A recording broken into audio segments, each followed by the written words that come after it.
Hello everyone and welcome back to the channel. तो आज हम गेट 2017 के जो इवनिंग सेशन के क्वेश्चन रह गए थे उनके साथ स्टार्ट करेंगे। तो this is our first question है। तो देखते हैं। A 2 metre long axially loaded mild steel rod of 8 mm diameter exhibit the load displacement behaviour as shown in the figure. तो ये ग्राफ हमें दे रखा है। Assume the yield stress of the steel as 250 MPa, the complementary strain energy stored in the bar up to its linear elastic behavior will be। तो हमको इस question में कैलकुलेट करना है। We have to calculate the complementary strain energy. तो हमने strain energy तो हमें पता है, कॉम्प्लीमेंट्री टर्म थोड़ा सा न्यू हो सकता है, तो इसको डिस्कस कर लेते हैं। पहले ये देख लेते हैं कि what is strain energy store in the bar up to the elastic. In general हम बात कर लेते हैं पहले कि हमारे पास strain energy store in the bar हम कैसे कैलकुलेट करते हैं। अगर हमें कभी भी स्ट्रेस वर्सेस स्ट्रेन का कोई कर्व दे रखा होता है, इस तरह से स्ट्रेस वर्सेस स्ट्रेन हमारे पास इस तरह से गिवन होता है। तो अगर हम ये कर्व जैसे इसमें दिया हुआ है, यही कर्व अगर हम ड्रॉ करेंगे तो इस कर्व के साथ अगर हम देखेंगे तो स्ट्रेस वर्सेस स्ट्रेन का एरिया अंडर द कर्व अगर हमें निकालते हैं तो एरिया अंडर द कर्व जो इस क्वेश्चन में निकलेगा या फिर जो इस ग्राफ मैंने बनाया उसमें निकलेगा, तो ये जो area under the curve up to the elastic limit, देखो यहाँ up to the yield point तक अगर मैं बात करता हूँ तो ये हमारे पास ये पार्ट जो या जो ये area under the curve show कर रहा है वो क्या कर रहा है, this is showing strain energy per unit volume की बात कर रहा है। This is our strain energy per unit volume है हमारे पास, दिस इज ठीक है। तो अब हम अगर कॉम्प्लीमेंट्री, ये जो वर्ड एक्स्ट्रा दे रखा है यहाँ पे कॉम्प्लीमेंट्री वर्ड की जब हम बात करते हैं तो कॉम्प्लीमेंट्री स्ट्रेन एनर्जी हमारे पास होता है जो इसके साथ इस तरह से, ये जो अगर हम एरिया अंडर दी कर्व को कैलकुलेट करें तो अगर ये जो रेड से मैंने मार्क किया है इसको कैलकुलेट करेंगे तो this is complementary strain energy per unit volume. Similarly per unit volume होगा ये भी। तो ठीक है, तो ये समझ में आ गया। ये जो एरिया शो कर रहा है रेड से, this is our complementary strain energy. तो इस क्वेश्चन में हमें यही ध्यान देना था कि कॉम्प्लीमेंट्री स्ट्रेन एनर्जी क्या होता है। स्ट्रेन एनर्जी जनरल में पता है। तो ये अगर इस कर्व को मैं देखूंगा तो यहाँ पे मुझे क्या करना पड़ेगा, ये वाला एरिया कैलकुलेट करके देना है क्वेश्चन में। पर देखो प्रॉब्लम क्या है कि ये पॉइंट स्पेसिफाई एग्जैक्ट अगर मैं देखूंगा तो ये कहीं लाई कर रहा है जो 12,000 से 14,000 किलोन्यूटन के बीच में लाई कर रहा है। पर यहाँ पे हमें क्या दे रखा है, 250 MPa का हमें क्वेश्चन में यील्ड स्ट्रेस गिवन है। तो 250 अगर एमपी अगर मैं इससे निकालूं, अगर मैं बात करता हूँ स्ट्रेन एनर्जी की, अगर मैं यहाँ पे बात करता हूँ तो strain energy will be equal to half into stress multiplied by strain into volume, क्योंकि वो क्या होता है पर यूनिट वॉल्यूम निकल के आता है। तो मैं वॉल्यूम से एरिया इंटू लेंथ से मल्टीप्लाई कर देता हूँ। तो यहाँ पे देखो हमें क्वेश्चन में क्या क्या गिवन है। हमें क्वेश्चन में यील्ड स्ट्रेस गिवन है, स्ट्रेन हम कैलकुलेट कर सकते हैं, बताता हूँ कैसे कर सकते हैं। एरिया देखो हमें क्या है, 8 mm सर्कुलर रॉड दी हुई है, तो हम कैसे निकाल सकते हैं, पाई/4 8 का स्क्वायर से। लेंथ हमें 2 मीटर की गिवन है। तो यहाँ पे सबसे पहले हम क्या निकाल लेते हैं, अपना स्ट्रेन को कैलकुलेट करते हैं। तो इस ग्राफ में अगर मैं दोबारा देखता हूँ तो ये पॉइंट क्या है, यील्ड जब हमारा यील्ड हो रहा है तो कितना स्ट्रेन है, सॉरी कितना हमारे पास डिस्प्लेसमेंट हुआ है वो शो कर रहा है। तो हमारे पास कैसे निकलेगा, strain will be equal to जो डिस्प्लेसमेंट हुआ है डिवाइड बाय जो लेंथ थी एक्चुअल रॉड की। तो जो डिस्प्लेसमेंट हुआ है मैं यहाँ से देख सकता हूँ इन बिटवीन 2 and 3 है। तो अगर मैं हर यूनिट को देखूंगा तो ये कितना है, 0.5 को डिनोट कर रहा होगा हर। तो ये कितना होगा 2.5 mm डिवाइड बाय 2000 mm। ठीक है, तो यहाँ से अगर मैं कैलकुलेट करता हूँ तो जो मेरे पास स्ट्रेन निकल के आ रहा है वो कितना आ रहा है, 1.25 इंटू 10⁻⁻² स्ट्रेन हो गया। एरिया सिमिलरली मैं कैलकुलेट कर सकता हूँ, area will be equal to पाई/4 इंटू 8 का स्क्वायर। तो यहाँ पे मैं क्या करता हूँ, डायरेक्टली ये जो वैल्यूज निकल के आई है इन्हें पुट कर लेता हूँ। तो स्ट्रेन एनर्जी जो हो जाएगी, या फिर मैं कह सकता हूँ कॉम्प्लीमेंट्री स्ट्रेन एनर्जी, या फिर अभी देखो strain energy will equal to half 250 MPa का हमें स्ट्रेस दे रखा है, हमने अभी निकाल लिया 200 डिवाइड बाय, ये हमारे पास स्ट्रेन हो गया। ये एरिया कितना निकल गया, पाई/4 इंटू 8 का स्क्वायर मल्टीप्लाइड बाय लेंथ हमारे अगेन 2000 की दे रखी है। तो यहाँ से जो रिजल्ट निकल के आएगा वो कितना आ रहा है, 15707.96 Newton mm। So this is our strain energy. तो देखो अगर हम लीनियरली इलास्टिक मटेरियल की बात करता हूँ जहाँ पे मेरे पास स्ट्रेस वर्सेस स्ट्रेन का कर्व क्या है, लीनियर है, तो उस केस में जो एरिया अंडर द कर्व होता है फॉर बोथ स्ट्रेन एनर्जी और कॉम्प्लीमेंट्री स्ट्रेन एनर्जी वो क्या होगा, बराबर होगा। इस कर्व से भी अगर मैं देखूंगा तो दोनों का ही क्या होगा, एरिया मेरे पास क्या आएगा, बराबर आएगा। तो अगर इसको मैं देखता हूँ, अगर मैं समझना चाहता हूँ ये क्यों मैंने ये कहा कि ये जो मैंने यूज किया है ये केवल किसके लिए यूज हो सकता है, लीनियर के लिए यूज हो सकता है। अगर मैं बात करता हूँ कहीं पे नॉन लीनियर वेरिएशन दे रखा होता है मेरे पास स्ट्रेस वर्सेस स्ट्रेन के केस में, तो अगर ये डायग्राम में बनाता इस तरह से, स्ट्रेस वर्सेस स्ट्रेन का मान लो इस तरह से लीनियर वेरिएशन दे रखा है, और this is our yield point. ये पॉइंट क्या शो कर रहा है, यील्ड पॉइंट को शो कर रहा है। तो देखो इस केस में जो स्ट्रेन एनर्जी का एरिया होगा और जो कॉम्प्लीमेंट्री स्ट्रेन एनर्जी का एरिया होगा वो दोनों क्या होंगे, डिफरेंट होंगे। तो कॉम्प्लीमेंट्री स्ट्रेन एनर्जी का एरिया और स्ट्रेन एनर्जी का एरिया जो होगा हमारे पास वो क्या होंगे, डिफरेंट होंगे। तो उस समय ध्यान देना कि हाफ इंटू वाला फॉर्मूला लगा के अगर कभी बाई चांस कर्व चेंज कर दिया गया, हमें देखना पड़ेगा कौन सी फिगर दे रखी है, उसके हिसाब से एरिया अप्लाई करना है। तो ठीक है, तो this is our first question, इसे हम आंसर कह सकते हैं। तो नेक्स्ट क्वेश्चन की तरफ देखते हैं। So this is our next question, ये भी गेट 2017 में आया था। तो consider the three prismatic beams with a clamped support PQR as shown in the figure. Correct comparison of shear force bending moment at the support is. तो यहाँ पे option दे रखे थे, जैसे मैं बता देता हूँ, थोड़ा ऑप्शन मैंने यहाँ पे लिखे नहीं है। तो ये हमारे पास क्या है, P, ये Q और ये R हमारे पास क्या दे रखी है, तीन बीम दे रखी है। तो उसने कहा शेयर फोर्स को हम S से डिनोट करते हैं एट दी सपोर्ट, और बेंडिंग मोमेंट को M से डिनोट करते हैं। तो उसने बोला कि अगर इसके लिए shear force at the support SP, bending moment at MP, similarly इसके लिए SQ, MQ और इसके लिए SRN, MR मैं लिखता हूँ। तो इन तीनों के बीच, ये पहले तीन के बीच और इन तीनों के बीच मुझे क्या एक प्रकार से रिलेशनशिप सेटअप करना है कि कौन ग्रेटर देन है, कौन इक्वल है, इस तरह का रिलेशनशिप। तो सिंपल क्वेश्चन है, केवल शेयर फोर्स बेंडिंग मोमेंट निकालना आना चाहिए। तो यहाँ पे देखूंगा अगर मैं, तो फर्स्ट बीम की अगर मैं बात करता हूँ, यहाँ पे एक सिंपल कैंटिलीवर बीम है, 80 न्यूटन का अगर लोड लगा हुआ है और 8 मीटर का हमारे पास क्या दे रखा है, लेंथ दे रखी है। तो सिंपली अगर मुझे यहाँ पे देखना है अपना shear force at the support की अगर मैं बात करता हूँ, तो शेयर फोर्स, या फिर इससे पहले मैं क्या करता हूँ, इससे पहले एक बार हम ड्रॉ करके देख लेते हैं इसका। अगर हम शेयर फोर्स डायग्राम अगर मैं ड्रॉ करना चाहता हूँ, तो यहाँ पे पहले शेयर फोर्स डायग्राम ड्रॉ कर लेते हैं। तो शेयर फोर्स डायग्राम इसका क्या होगा, कुछ इस तरह से नजर आएगा। तो ये मैं क्या कह सकता हूँ, दिस इज दी SFD, ये SFD आएगा। सिमिलरली अगर बेंडिंग मोमेंट डायग्राम ड्रॉ करता हूँ, तो पॉइंट लोड है, तो जो वेरिएशन होगा बेंडिंग मोमेंट का वो कैसा होगा, इस तरह से बेंडिंग मोमेंट का वेरिएशन होगा। तो यहाँ पे अगर मैं देखता हूँ तो shear force will be equal to 80, इसकी वैल्यू कितनी रहेगी, 80 न्यूटन ही रहेगी, कांस्टेंट वैल्यू रहेगी हमारे पास। और अगर मैं बेंडिंग मोमेंट देखता हूँ तो बेंडिंग मोमेंट क्या हो जाएगा, देखो बेंडिंग मोमेंट की अगर मैं बात करता हूँ या फिर MP से डिनोट किया था, MP will be equal to 80 into 8, support पे निकालना है। तो 80 इंटू 8 कितना हो जाएगा, यहाँ पे जो वैल्यू आएगी वो कितनी आएगी, 640 निकल के आएगी। तो MP will be equal to 640 newton metre हमारे पास वैल्यू है। सिमिलरली अगर मैं SP की बात करता हूँ, यहीं पे लिख देता हूँ, SP will be equal to 80 newton और MP will be equal to 640 newton metre निकल के आ रही है। अब बात करते हैं इसी के साथ सेकंड, जो क्यू बीम हमारे पास देखिए, क्यू बीम में क्या दे रखा है, कैंटिलीवर बीम है। इस बार लोड हमारे पास क्या हो गया, चेंज हो गया, लोड हमारे पास UDL आ गया।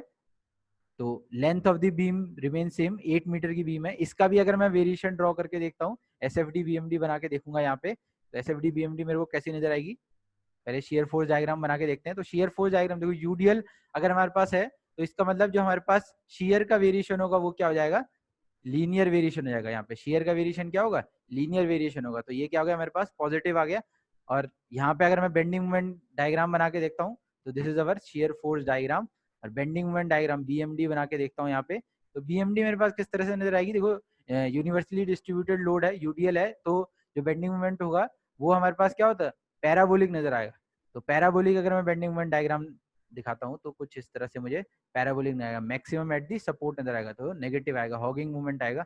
चेक कर लेना हॉगिंग मूवमेंट कैसा है। शेयर फोर्स डायग्राम अगर, सॉरी, अगर मैं कैलकुलेट करता हूँ SQ की बात करता हूँ, तो SQ will be equal to at the support will be equal to 20 into 8, that is 160 newton. तो यहाँ पे लिख लेते हैं कितना आ गया, SQ 160 न्यूटन निकल के आ गया। सिमिलरली अगर मैं बात करता हूँ यहाँ पे, तो MQ की अगर मैं बात करता हूँ तो कितना होता है UDL के केस में, UDL के केस में मैं देख सकता हूँ 20 इंटू 8 का स्क्वायर डिवाइड बाय 2 हो जाएगा सपोर्ट पे। तो अगर मैं इसको कैलकुलेट करता हूँ, this will also 640 newton metre हो जाएगा। मेरे पास कितना हो गया, 640 न्यूटन मीटर मेरे पास क्या आ गया, आंसर आ गया। सिमिलरली अगर मैं थर्ड बीम की बात करता हूँ, अब थर्ड एंड लास्ट बीम जो हमारे पास है, ये भी कैंटिलीवर है, बस इसके एंड पे क्या दे रखा है, इस डायरेक्शन में, ठीक है, इसके इस डायरेक्शन में क्या है, एक कपल दे रखा है, कितने का दे रखा है, 640 न्यूटन मीटर का कपल दे रखा है। तो इसके लिए अगर मैं शेयर फोर्स डायग्राम ड्रॉ करूंगा, देखो यहाँ पे ध्यान से देखो, शेयर फोर्स अगर मैं इसके लिए ड्रॉ करता हूँ तो यहाँ पे क्या आएगा, जीरो वैल्यू आएगी शेयर फोर्स की। SFD कैसा नजर आएगा, एक लीनियर इस तरह लाइन, क्योंकि कोई भी रिएक्शन या कोई भी सपोर्ट पे रिएक्शन या भी कोई भी शेयर फोर्स इसमें इंड्यूस नहीं होगी ड्यू टू दिस कपल। अगर मैं बेंडिंग मोमेंट डायग्राम की बात करता हूँ, तो बेंडिंग मोमेंट की डायग्राम अगर मैं देखूंगा तो क्या होगा, इस तरह से मेरे को क्या नजर आएगा, एक बेंडिंग मोमेंट का वेरिएशन नजर आएगा। ठीक है, बेंडिंग मोमेंट का वेरिएशन के साथ मैं क्या देख सकता हूँ, तो ये जो बेंडिंग मोमेंट होगा वो कितना होगा, 640 न्यूटन मीटर होगा। तो that is shear S R कितना हो गया, 0 हो गया, और एम आर कितना हो गया मेरे पास, 640 न्यूटन मीटर हो गया। तो यहाँ पे हमारे पास सारी वैल्यूज आ गई हैं। तो अगर मैं देख सकता हूँ तो मैं क्या देखूंगा, S R is less than S Q, sorry S P and less than S Q. तो हमारे पास सबसे ज्यादा क्या आ गया, एस क्यू आ गया। सिमिलरली अगर मैं बात करता हूँ तो M P is equal to M Q is equal to M R हो गया मेरे पास। ठीक है, तो ये हमारे पास दिस, ये भी कोई भी ऑप्शन जिस ऑप्शन में ये कॉम्बिनेशन बना होगा that will be our correct option. तो ये सेकंड क्वेश्चन था। थर्ड क्वेश्चन देखते हैं। तो this is our third question, ये भी गेट ऑन 17 इवनिंग सेशन का। A hollow circular shaft has an outer diameter of 100 mm and inner diameter of 50 mm. If the allowable shear stress is 125 MPa, the maximum torque that the shaft can resist is, तो torque in, we have to calculate torque in kilo newton metre. तो हमें maximum torque कितना resist कर पाएगा हमारा ये shaft, इसको calculate करना है। तो सिंपली हम क्या देख सकते हैं, हमें पता है टॉर्जन थ्योरी से हमारे पास क्या होते हैं, रिजल्ट निकल के आ रखे हैं। टॉर्जन थ्योरी अगर मैं देखता हूँ तो टॉर्जन थ्योरी क्या होता है, T upon J will be equal to tau, that is shear stress divided by radial distance is equal to G phi divide by L. तो यहाँ पे हम क्या करेंगे, केवल इसी सेट का यूज करके हमारा रिजल्ट निकल जाएगा। क्यों, क्योंकि अगर इस सेट में अगर मैं देखता हूँ तो मेरे को क्या पता है, मेरे को शियर स्ट्रेस दे रखा है, कितना मैक्सिमम शियर स्ट्रेस रख सकता है 125 MPa रेडियस, और या फिर कह सकता हूँ डाया दिए मैंने, तो मैं आर भी निकाल सकता हूँ। और जे, जे हमारे पास इस केस में क्या होता है, पोलर मूवमेंट ऑफ इनर्शिया होता है। तो मेरे को बस इस केस में क्या पता होना चाहिए, polar movement of inertia for hollow shaft कितना होता है। तो अगर मैं सॉलिड शाफ्ट की बात करूंगा जिसका डायमीटर कितना गिवन है, जिसका डायमीटर डी गिवन है, तो उसके लिए पोलर मूवमेंट ऑफ इनर्शिया में कितना होता है, पाई बाय 32 इंटू डी की पावर 4। अगर मैं बात करता हूँ हॉलो सर्कुलर शाफ्ट की बात करता हूँ, तो हॉलो सर्कुलर शाफ्ट की बात करूं जिसका मुझे आउटर डायामीटर में कह देता हूँ, आउटर डायामीटर में कह रहा हूँ कैपिटल डी से डिनोटेड है। और अगर मैं इनर डाया की बात करता हूँ, ठीक है, तो इस तरह से दिखाया मैंने, इनर डाया स्मॉल डी से डिनोटेड है। तो इसके लिए जो पोलर मूवमेंट ऑफ इनर्शिया वो कितना होता है, पाई बाय 32 डी की पावर 4 माइनस डी की power 4, that is outer dia, ये आउटर डाया है, और माइनस दी इनर डाया, ये हमारे पास कौन सा डाया है, this is our inner dia. तो ध्यान रखना, इसे कंफ्यूज मत करना। जो मूवमेंट ऑफ इनर्शिया होता है, मूवमेंट ऑफ इनर्शिया कितना होता है सॉलिड सर्कुलर शाफ्ट के लिए, मूवमेंट ऑफ इनर्शिया अगर मैं देखूंगा फॉर सर्कुलर शाफ्ट वो मेरे पास कितना होता है, पाई बाय 64 डी की पावर 4, ये ध्यान रखना रिजल्ट। ठीक है, तो सिमिलरली बाकी फिगर्स के लिए भी हमें पता होना चाहिए, जैसे मतलब मूवमेंट ऑफ इनर्शिया तो हमारे को ट्रायंगल, रेक्टेंगल और इन सब के लिए भी पता होना चाहिए। Polar movement of inertia generally हमारा हम किसके लिए देखते हैं, केवल सर्कुलर शाफ्ट के लिए ही देखते हैं, उससे काम चल जाता है। तो यहाँ से अगर मैं टॉर्क जो मुझे कैलकुलेट करनी है, मैक्सिमम टॉर्क कितना हो जाएगा, maximum torque will be equal to T into J. यहाँ पे मैक्सिमम टॉर्क मेरे पास क्या हो जाएगा, tau into J divide by R हो जाएगा। या फिर क्या लिख सकता हूँ यहाँ पे, मैं इसे आर की जगह किस में चेंज कर लेता हूँ, डी बाई टू में भी चेंज कर सकता हूँ, that is tau into J divide by D by two मेरे पास यहाँ से निकल के आएगा। सिंपल वैल्यू पुट करनी है। टाउ की वैल्यू कितनी की बने हमें, 125 MPa की बने। जे की वैल्यू में क्या लिख सकता हूँ, पाई बाय 32 इंटू डी की पावर 4 माइनस डी की power 4 whole divide by D divide by 2। यहाँ पे सिंपली मुझे क्या करना है, कैपिटल डी की मैं कितनी वैल्यू पुट करूंगा, कैपिटल डी हमें गिवन है क्वेश्चन में 100 गिवन है, और स्मॉल डी हमें क्वेश्चन में 50 गिवन है। तो यहाँ से सिंपली मैं वैल्यू पुट करूंगा और रिजल्ट कैलकुलेट कर सकता हूँ। यहाँ से सिंपली जो वैल्यू पुट करी है उससे जो रिजल्ट निकल के आएगा हमारे पास, वो कितना निकल के आएगा, वो निकल के आएगा 2300971182 निकल के आएगा। ठीक है, पर इसको मैं क्या करूंगा, ये जो मेरे पास रिजल्ट निकल के आया है वो किस में निकल के आया है, न्यूटन पर, सॉरी न्यूटन mm में निकल के आया। तो इसे अगर मुझे किलो न्यूटन मीटर में चेंज करना है 10⁻6 से करूंगा तो कितना आएगा, 23.00 किलो न्यूटन मीटर, क्योंकि हमसे क्वेश्चन में किससे पूछा गया था, किस में किलो न्यूटन मीटर में आंसर पूछा गया था। तो आंसर विल बी 23। ठीक है, तो नेक्स्ट क्वेश्चन देखते हैं। सो फोर्थ एंड लास्ट क्वेश्चन है आज के लेक्चर का भी, और गेट 17 इवनिंग सेशन में जो आया था लास्ट क्वेश्चन है। तो two prismatic beams having the same flexural rigidity 1000 kilo newton metre square are shown in the figure if the mid span deflection of these beams are denoted by delta 1 and delta 2, the correct option. तो हमें बताना है कि ये जो दो beam हमें देखो, दोनों ही बीम सिंपली सपोर्टेड है, दो बीम दे रखी है, इनमें जो सेंट्रल डिफ्लेक्शन होगा डेल्टा 1 एंड डेल्टा 2, इन दोनों का कंपैरिजन करना है। तो दोनों ही सिंपली सपोर्टेड बीम है, जो सेंट्रल डिफ्लेक्शन होगा वो क्या होगा, कुछ इस तरह से होगा, दिस विल बी डेल्टा 1, और यहाँ पे भी डिफ्लेक्शन इस तरह से होगा डेल्टा 2। तो सिंपल क्वेश्चन है, फॉर्मूला बेस्ड है। हम जिस तरह मैंने पहले भी बोल रखा है कि कुछ स्टैंडर्ड रिजल्ट्स हमारे हमारे पास होते हैं जो हमें याद रखने चाहिए हमेशा। तो अगर मैं बात करता हूँ कि standard result for the case of simply supported beam, जिसमें क्या लग रखा हो, यूडीएल लोड लगना हो, यूडीएल लोड लग रखा हो और सेंटर पे मुझे क्या है, डिफ्लेक्शन निकालना है। तो उसके केस में जो कि हमारा फर्स्ट केस है, delta 1 will be equal to 5 divide by 384 W L की power 4 divide by E I. तो देखो यहाँ पे एक टर्म दिया है फ्लेक्सुरल रिजिडिटी।